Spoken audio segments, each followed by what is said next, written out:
When you hear the words enterprise blockchain, your mind probably jumps straight to, well, complexity, right? Steep learning curves, massive, complicated systems. It's an amazing technology, but boy, it often feels like it's designed to be anything but simple. But what if we flip that script? What if the goal wasn't to build the most feature-packed, complex system imaginable, but the most elegantly simple one? That's the question right at the heart of Hyperledger Iroha, a blockchain platform that was built with a totally different philosophy in mind. All right, so here's our roadmap. We're going to start with its core philosophy, the why behind it all. Then we'll look at how the first version put that idea to the test, how a pretty dramatic rewrite unlocked its true potential, and then, this is the cool part, how it's actually powering a national currency right now. And finally, we'll figure out exactly where it fits in the huge blockchain universe. So, it all begins with this one core idea, a philosophy that really shapes every single decision made in Iroha's design. And that philosophy is Kaizen.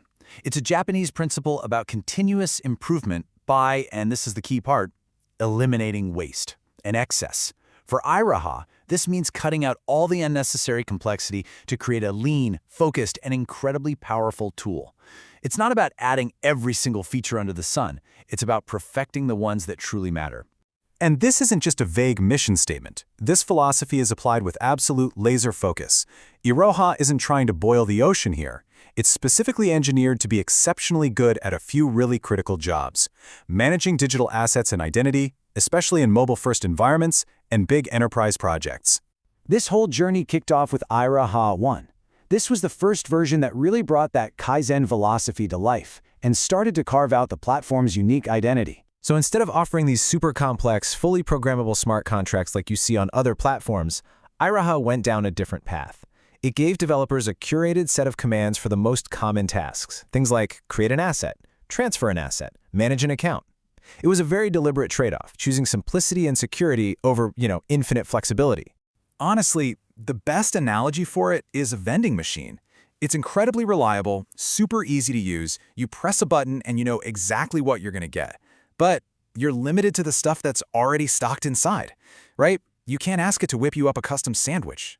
So while this vending machine model was a fantastic start, it definitely had a ceiling. Not having those flexible smart contracts limited what you could do, and because it was written in C++, it wasn't immune to some tricky memory safety bugs. The team knew they had to evolve. And this is where the story gets really, really good.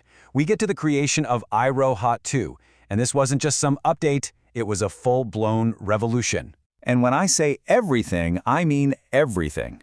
The developers saw the limitations of that first version and made a super bold decision: start over, from scratch. This wasn't about patching up old code. This was about building a brand new foundation for the future, using everything they'd learned along the way. And the leap forward was just massive. They switched from C++ to Rust, a language that's famous for memory safety and raw performance. They swapped out their consensus algorithm for Sumeragi, which is a much more robust Byzantine fault-tolerant system. And they completely reimagined how smart contracts work. So what does all that tech talk actually mean? Well, it had huge, tangible benefits. Just switching to Rust made the whole platform inherently more secure by basically eliminating entire classes of bugs. The new Sumeragi consensus meant the network could stay safe and sound even if a third of its nodes went rogue or offline. And the new smart contract model, it offered the best of both worlds. Okay, let's go back to our analogy. If Iroha 1 was that simple vending machine, Iroha 2 is a state-of-the-art professional kitchen. It gives your WebAssembly, or WASM, which is like having total creative freedom to cook up any custom logic you can dream of. But it also gives you something called Iroha Special Instructions, or ISI. Think of these as perfectly optimized, razor-sharp chef's knives for all the common tasks, making them fast, efficient, and super secure. Okay, so this all sounds really impressive on a slide, right? But the real test, the only one that matters, is how does it actually perform in a high-stakes, real-world environment? And boy, did it perform. This is Iroha's hero story. The National Bank of Cambodia used Hyperledger Iroha to build Bekong, a nationwide payment system. We're talking about connecting all the banks, boosting financial inclusion, and basically modernizing the country's entire financial backbone. And the performance numbers were just staggering. In the pilot phase, the system, and this was still Iroha 1, was handling up to 2,000 transactions per second. That's not some lab test. That's real-world throughput for an entire nation's payment system. And the impact on day-to-day efficiency? Even more dramatic.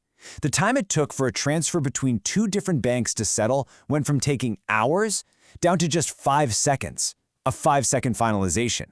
That kind of speed completely changes how a country's economy works. So with that kind of proven power, it's really important to understand exactly where Iroha fits in.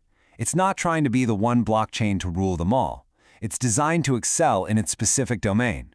This chart just lays it all out perfectly. You can see that while a platform like Hyperledger Fabric is tailor-made for complex supply chains and Sawtooth is great for IoT, Iroha 2 is laser-focused.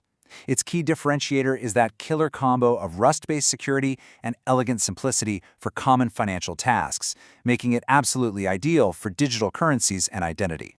This makes one thing crystal clear. Iroha is not trying to be a Swiss Army knife, a general-purpose tool that does a little bit of everything okay, but isn't a master of any of it. No, it's a precision instrument. It's engineered for the most demanding, high-stakes jobs out there.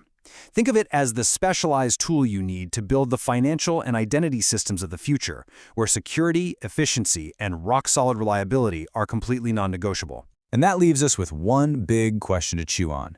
As we dive deeper into this new era of digital currencies, tokenized assets, and all that, the biggest hurdles won't just be about raw technical power.